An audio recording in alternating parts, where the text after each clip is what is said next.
नमस्कार, NauKeyNews.com में आपका स्वागत है। या तो आप सुधर जाओगे या ठोक दिए जाओगे। ये बयान किसका हो सकता है? ये एक प्रदेश के मुख्यमंत्री का बयान है। एक व्यक्ति अगर वो बिगड़े ना तो भी ठोक दिया जाता है तो ये जिम्मेदारी किसकी है? उसकी है जिसने अपनी पुलिस को संरक्षण दिया हुआ है और पुलिस को इस तरह के जो काम है उनके लिए उनका हौसला बढ़ाता है। ये जिम्मेदारी किसकी है कि जब एक कानपुर का व्यापारी गोरखपुर कारोबार करने जाता है तो होटल से उठाकर पुलिस वाले उसको ले जाते हैं और इतना पीटते हैं कि उसकी मौत हो जाती है। ये जिम्मेदारी किसकी है कि एप्पल का एक रीजनल मैनेजर, रीजनल इंचार्ज जब अपने घर लौट रहा होता है कंपनी के एक इवेंट से तो चलती गाड़ी में पुलिस वाले उसे गोली मार देते हैं और उसकी गाड़ी जो है वो एक जगह जाकर एक्सीडेंट हो जाता है और उसकी मौत हो जाती है। विवेक तिवारी का केस आपको याद होगा। ये जिम्मेदारी किसकी है कि एक जिम ट्रेनर ग्रेटर नोएडा में अपने घर से लौट रहा है और अचानक उसको पुलिस वाले घेर लेते हैं, एक कोने में ले जाते हैं और गोली मार देते हैं। गोली उसको बहुत नाजुक जगह पे लगती है लेकिन उसकी मौत नहीं होती है और वो जो गवाही देता है उसमें पता चलता है कि सिर्फ प्रमोशन के लिए ये सब किया गया था। ये क्या कहानी है? ये क्या चल रहा है उत्तर प्रदेश में और क्यों चल रहा है और ये करने का अधिकार किसको है? और ये सब करने के बावजूद कोई नेता हो या अधिकारी हो जेल क्यों नहीं जा रहा है? इस सब पर बातचीत करेंगे। कहीं मत जाइए, चैनल को सब्सक्राइब कर लीजिए।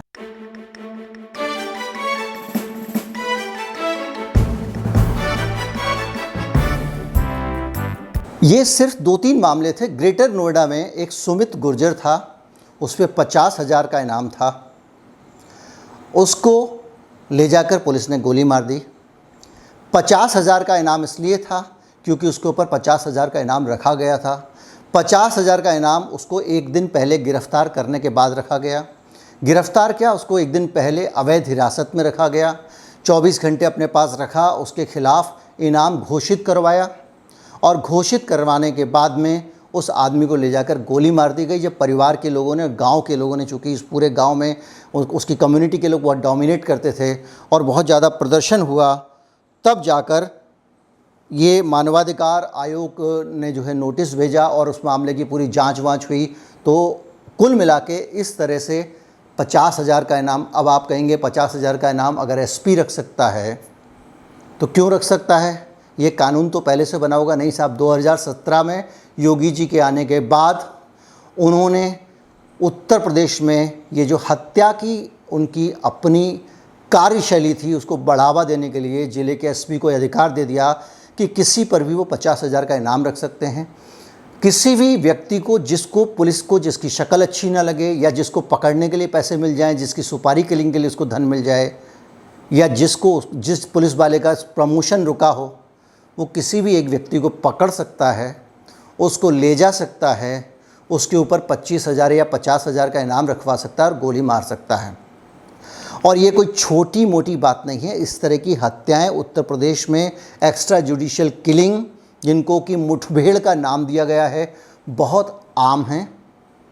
जिसे मुठभेड़ कहा जाता है वो आप इससे अंदाज़ा लगा लीजिए, उस उत्तर प्रदेश में एनकाउंटर होते नहीं हैं, एनकाउंटर किए जाते हैं। ये शब्द आपने आम सुना होगा और उत्तर प्रदेश में आम बोलचाल की भाषा में एनकाउंटर करना शब्द का इस्तेमाल होता है। पुलिस ने एनकाउंटर किया, पुलिस का एनकाउंटर हुआ, ये शब्द का इस्तेमाल नहीं होता।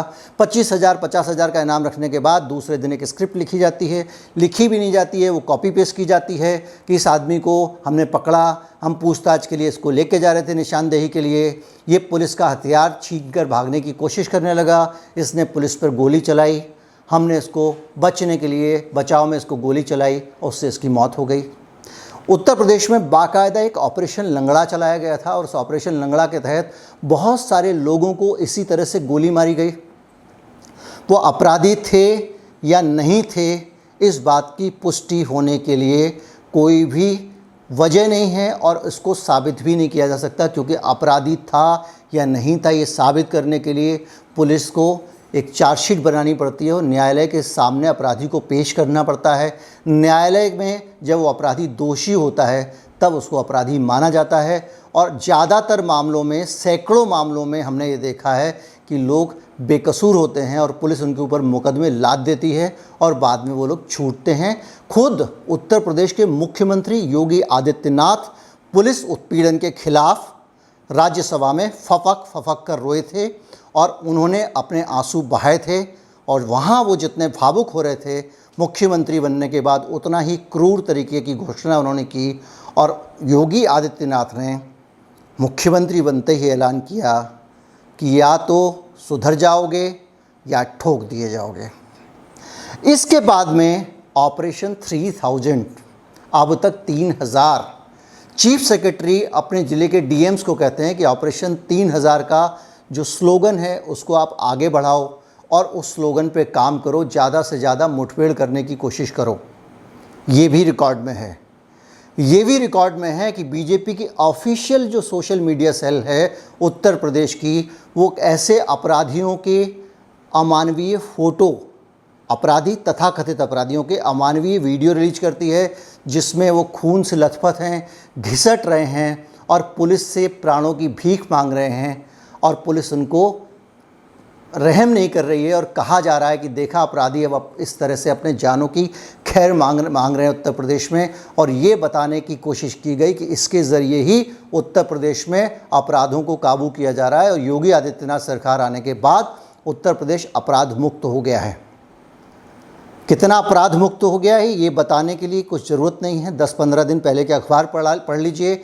एनसीआरबी का डाटा आया है उत्तर प्रदेश में, उत्तर प्रदेश अपराधों में किस स्तर पे और कहाँ है, और पिछले साल के डाटा से मिला लीजिए। कुछ कहने की ज़रूरत नहीं है, मैं पूरा डाटा पेश करूँगा तो वीडियो बोझिल हो जाएगा। हालत ये है कि उत्तर प्रदेश में जब अपराध बढ़े और उत्तर प्रदेश की मायावती ने एक ट्वीट किया और ट्वीट करके कहा कि अपराध जो है वो अपराधी जो है वो सरकार के दामाद बन गए हैं और सरकार अपराधियों को संरक्षण दे रही है, तो उत्तर प्रदेश पुलिस का जो जवाबी ट्वीट था वो अपने आप में एक प्रमाण है कि उत्तर प्रदेश की पुलिस किस तरह से लोगों के बारे में राय रखती है और लोगों के साथ में किस तरह से व्यवहार करती है और उसकी नज़र में कानून क्या है, कानून का और संविधान का कितना सम्मान है। एक तो उत्तर प्रदेश पुलिस ने बेहद राजनीतिक उत्तर दिया। उसने जो ट्वीट किया उसमें लिखा, अब पहले वाला हाल नहीं है। ये अपने आप में किसी भी पुलिस का कहना अच्छा नहीं लगता। कोई नेता अगर कहे बीजेपी का तो समझ में आता है, तुम तो पहले भी वही थे, तो पहले ऐसा हाल क्यों था, इसका जवाब दे दो। और उसके बाद वो कहता है कि 103 अपराधी मार दिए गए हैं। उत्तर प्रदेश पुलिस लिखित में कह रही है और ये कह रही है कि 1859 लोगों की टांग में गोली मारी गई है, वो घायल किए गए हैं। 5178 मुठभेड़ पूरे प्रदेश में की गई हैं और 17,745 अपराधी या तो समर्पण कर चुके हैं या अपनी जमानत कैंसिल कराकर जेलों में जा चुके हैं। ये वातावरण है। और इस वातावरण के बीच में मैं आपको याद दिलाना चाहूँगा ये स्टिंग ऑपरेशन जो आज तक ने किया था, जिसमें 8 लाख रुपए लेकर एक पुलिस वाला किसी आदमी को फंसाकर एक व्यापारिक प्रतिद्वंदी को, रिपोर्टर दरअसल क्या एक बिजनेसमैन बन के गया और उसने कहा कि साहब मेरा एक प्रतिद्वंदी है, इससे मुझे छुटकारा दिलाओ। पुलिस वाले ने कहा 8 लाख रुपए लगेंगे, मेरे इलाके में 3 बैंक हैं, जब भी कोई बैंक का कोई क्राइम होगा उसमें मैं इसको फंसा दूंगा और बाद में इसको हम उड़ा देंगे, जैसा आप कहो या तो गायब हो जाएगा या मर जाएगा। ये पुलिस वाला उसको ऑफ़र कर रहा है, जिसको स्टिंग ऑपरेशन में हिडन कैमरे में रिकॉर्ड किया गया। ये उत्तर प्रदेश की स्थिति है। अब मैं आपको बताऊं कि ये सारी चीज़ें जब मैं आपसे डिस्कस करता हूं तो आपको लगता होगा कि अगर अपराधियों को ऐसे नहीं किया जाएगा तो अपराध कैसे नियंत्रित होगा। ये उत्तर अक्सर जो दक्षिणपंथी सोच है हमारी, जो लोग दक्षिणपंथी का मतलब आप जानते हैं, मेरा एक वीडियो है पूरा कि दक्षिणपंथ और वामपंथ क्या होता है। अक्सर लोग नहीं समझते हैं, उनको लगता है कि दक्षिणपंथ मतलब बीजेपी है या वामपंथ मतलब लेफ़्ट पार्टीज़ हैं। वामपंथियों की भी बहुत सारी नीतियाँ हैं जो दक्षिणपंथी हैं और बीजेपी की भी बहुत सारी नीतियाँ हैं जो वामपंथी हैं। इसलिए एक वामपंथी, एक पेरिस कम्यून अगर आप पढ़ेंगे तो उसमें जो लोग सरकार की तरफ से जो सत्ता प्रतिष्ठान के समर्थक होते हैं, सरकार के किए गए सारे कामों को सही मानते हैं, वो दक्षिणपंथी होते हैं। और जो लोग सरकारी कामों पर सवाल उठाते हैं वो वामपंथी होते हैं। एक सरल परिभाषा आपको समझा रहा हूँ। खैर, तो जो दक्षिणपंथी लोग हैं उनके मन में ये लगता है कि इन अपराधियों को ठीक करने का यही तरीका है और गेहूं के साथ घुन तो पिटता है, पिसता है, एक आध विवेक तिवारी वगैरह लपेट में आ गया तो आ गया। अब आप बताइए, इस देश का जो संविधान है, मैं बहुत ऐसी बात कह रहा हूँ जो हो सकता है कि आप लोगों को बहुतों को अच्छी ना लगे। हमारे देश का संविधान आत्मरक्षा का अधिकार देता है, जीवन का अधिकार। अगर आप मुझे मारने की कोशिश करेंगे तो मैं आपके प्राण ले सकता हूँ। और इसी अधिकार का इस्तेमाल करते हुए पुलिस वाले इन मुठभेड़ों को अंजाम देते हैं। पुलिस वालों को किसी की जान लेने का किसी भी कानून में कोई अधिकार नहीं है। उनका कहना ये होता है कि साहब अगर हमने इनको नहीं मारा होता तो इस अपराधी ने हमें मार दिया होता, इसलिए हमने इसको मुठभेड़ में मार गिराया। पूरी स्टोरी जो बनाई जाती है उसका मूल यही होता है। अब आप विकास दुबे पर जाएं। जो उत्तर प्रदेश पुलिस हमेशा एनकाउंटर करती है, वो अगर रात को जाकर एक आदमी को घेर लेती है, वो आदमी जो अपराधी है या नहीं, हालांकि ये आम राय है कि वो अपराधी था, मैं उसको भला आदमी नहीं कहूँगा, लेकिन फिर भी उसके अपराधी होने या नहीं होने का फैसला अदालत से होना चाहिए था। उसको जाकर घेर लेती है तो ये प्रत्यक्ष है कि उसको वो मारने के लिए गए थे। और जब कोई आपको मारने को आया है तो जीवन की रक्षा के लिए हत्या का अधिकार तो उसको भी मिल गया। फिर 8 पुलिस वाले आज आपके मारे गए और 800 लोग आपने अभी तक मार दिए हैं, उसका क्या? उन बेकसूर लोगों को आपने मार दिया तो आपके लोग भी उसी कृत्य में, उसी तरह की स्थितियों में मारे गए। और उसके बाद में जब एक आदमी कानून की शरण में आना चाहता है, इस देश के संविधान को अपनाता है और आत्मसमर्पण करता है, तो आप उसमें उसका रास्ते में ले जाकर कत्ल कर देते हैं। आपको ये कहानी सुनने में बहुत सारे लोगों को अच्छा नहीं लग रहा होगा और उनको लग रहा होगा कि मैं अपराधियों का साथ दे रहा हूँ, लेकिन हर समय हर जगह वहाँ पे केवल एक विकास दुबे नहीं होता है, वहाँ पे दूसरे, तीसरे और चौथे लोग भी होते हैं। वहाँ पे एप्पल का रीजनल मैनेजर भी होता है, वहाँ पे एक कानपुर का व्यापारी भी होता है, वहाँ पे और भी बहुत सारे लोग हो सकते हैं। वहाँ पे आपका जिम ट्रेनर भी हो सकता है ग्रेटर नोएडा का, और वहाँ पे हमारा आपका किसी का घर का बच्चा भी हो सकता है जो रात को घूमने जा रहा है। उत्तर प्रदेश में पुलिस का जो खौफ है उसमें ज़्यादातर जो मोटर वाले हैं, ख़ास तौर पे बाइक वाले, और दूसरे जो यंग लड़के हैं वो इतना डरते हैं कि पुलिस को देकर भागने की कोशिश करते हैं। और ये भी सही है कि उत्तर प्रदेश की पुलिस जो है उसको इतनी ज़्यादा छूट हत्या करने की मिली हुई है कि वो एक तरह की ऑफिशियल गुंडा फोर्स बन गई है जो किसी की भी जान ले सकती है, किराए के हत्यारे। ऐसी स्थिति है उत्तर प्रदेश की पुलिस की जो अधिकृत हत्यारे हैं, और जब भी वो कोई इस तरह के घटनाक्रम को अंजाम देते हैं उनको बचाने के लिए पूरा का पूरा सिस्टम खड़ा हो जाता है।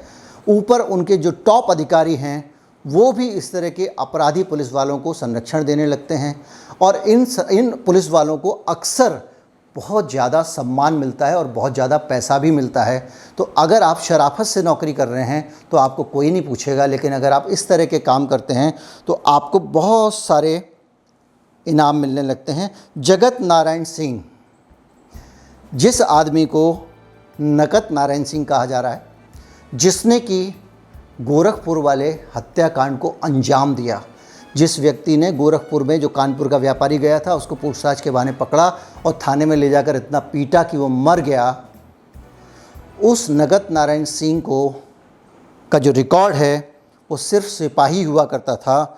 9 बदमाशों को, तथाकथित बदमाशों को मुठभेड़ में मार गिराया उसने। 9 हत्याएं करने के बाद 4 बदमाशों के गोरखपुर में ही पैर में गोली मार चुका, ये उसका रिकॉर्ड है। उसके बाद वो आदमी इस पोजीशन पर पहुंचा था। उत्तर प्रदेश के मुख्यमंत्री योगी आदित्यनाथ के शहर का वो एक अधिकारी है और वहाँ पे वो तैनात है। कम से कम मुख्यमंत्री के गृह क्षेत्र में एक ऐसा दुर्दांत व्यक्ति जिसका नाम नकत नारायण सिंह हो, मतलब कि जो करप्शन के लिए कुख्यात हो, विख्यात हो, वो व्यक्ति अगर तैनात होता है तो इससे आप अंदाज़ा लगा लीजिए। मैं थोड़ा सा डिटेल में जाना चाहूँ तो उसने जो है नटशेल में एक बात मान के चलिए कि लाइसेंस टू किल है, ये हत्या करने का की अथॉरिटी दे दी गई है, सिर्फ ये दिखाने के लिए कि अब पुलिस लोगों को मार रही है और आतंक का एक राज हो जाएगा, लोग डर जाएंगे, जैसे तालिबान करते हैं। चोरी की सज़ा, हत्या की सज़ा में क्रेन से बांधकर चौराहे पे लटका देते हैं। वहाँ उनको गलतफहमी है कि इससे अपराध कम हो जाएंगे, यहाँ इनको गलतफहमी है, इनका रिकॉर्ड तो ठीक हुआ नहीं, 2017 से लेके 21 आ गया, अपराध तो कम हुए नहीं। अपराधी जमानत करा के अगर जेल में जा रहे थे तो कोई अच्छी बात थोड़ी है। और एक चीज़ मैं और आपको साफ साफ कर दूं, पुलिस हिरासत में या न्यायिक हिरासत में जब कोई अपराधी होता है तो वो आरोपी होता है कहेंगे, बल्कि तो वो कानून की सुपुर्दगी में होता है, उसका संरक्षक कानून होता है।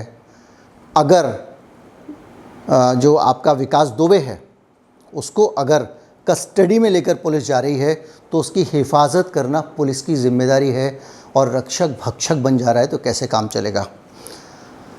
आप इसकी सेंसिटिविटी को समझिए कि इसमें एक हमारे कानून में कहा गया है कि 100 कसूरवार छूट जाएं लेकिन एक बेकसूर को सज़ा ना मिले, लेकिन धड़ल्ले से बेकसूरों को कभी पैसे कमाने के लिए, कभी प्रमोशन कमाने के लिए झूठे मूठे इनाम घोषित करके, झूठे मूठे मुकदमे दायर करके और इस तरह से गोलियों से उड़ाया जाएगा, तो ये एक सभ्य समाज का चित्र नहीं है। ये स्थिति बढ़ भी सकती है, हो सकता है कल बहुत ज़्यादा होने लग जाए। आज अपराधी हैं, कल हो सकता है कि कोई और व्यक्ति, आज अगर पुलिस वाला 8 लाख रुपए लेकर अपने फ़ायदे के लिए काम कर रहा है, तो कल के दिन जो सत्ता के बैठे हुए लोग हैं उनको खुश करने के लिए भी इस तरह की हरकतों को अंजाम दे सकता है। हाल ही में हमने देखा कि किस तरह से एक जज को एक टेम्पो वाला उड़ाकर चला गया, और इस तरह के घटनाक्रम हम देखते रहते हैं। उम्मीद करता हूं कि इस वीडियो के मर्म को आप समझेंगे। अपराधियों को सज़ा मिलनी बहुत ज़रूरी है, एक संदेश जाना भी ज़रूरी है, उनका सुधार भी ज़रूरी है, ताकि वो समाज की भलाई के लिए जेल से लौटकर काम करें। लेकिन इसको करने की एक प्रक्रिया है, इस देश में एक सिस्टम है। अपराधी को आपको अदालत के सामने पेश करना होता है।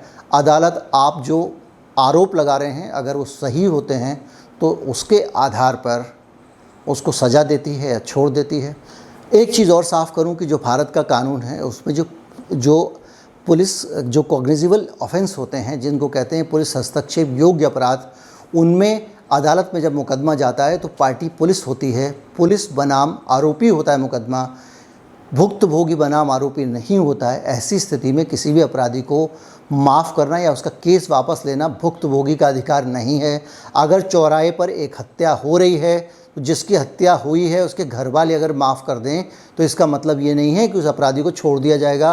क्योंकि उसने हत्या का अपराध किया है, सामाजिक अपराध है, तो पुलिस की जिम्मेदारी है कि उसको हत्या के अपराध में सज़ा दिलाए। जब प्रदेश का मुख्यमंत्री खुद बुलाकर निगोशिएट करे और कुछ धन दे दे, नौकरी दे दे और मामले को दबाने की कोशिश करे, तो आप कल्पना कर सकते हैं कि हम देश में कहाँ जी रहे हैं। इसको और अच्छे से समझना है तो ये रिपोर्ट पढ़ लीजिए। ये संयुक्त राष्ट्र मानवाधिकार आयोग की रिपोर्ट है जो उत्तर प्रदेश के बारे में है, जो स्पेसिफिकली साफ साफ कह रही है कि उत्तर प्रदेश में धड़ल्ले से बेकसूर लोगों को मारा जा रहा है। मैंने इस वीडियो में जानबूझकर ऐसे उदाहरण नहीं लिए हैं जो दूसरे धर्म के लोगों के थे, क्योंकि अक्सर ऐसे उदाहरण लेने पर लोग चीज़ों के मर्म को समझ नहीं पाते हैं। लेकिन ऐसी घटनाएं भी बड़ी संख्या में हुई हैं। उम्मीद करता हूँ वीडियो आपको अच्छा लगा होगा। अगर वीडियो अच्छा लगा है तो ज़्यादा से ज़्यादा लोगों तक पहुँचाएँ, इसको शेयर करें इसको, और अगर आपने वीडियो सब्सक्राइब नहीं किया है तो सब्सक्राइब कर लें। चैनल की मदद करना चाहते हैं तो इसके ठीक बाद में एक बार कोड है, जैसे आप आम दुकान पे बार कोड स्कैन करके भुगतान कर सकते हैं, यहाँ पे भी कर सकते हैं। नमस्कार, जय हिंद।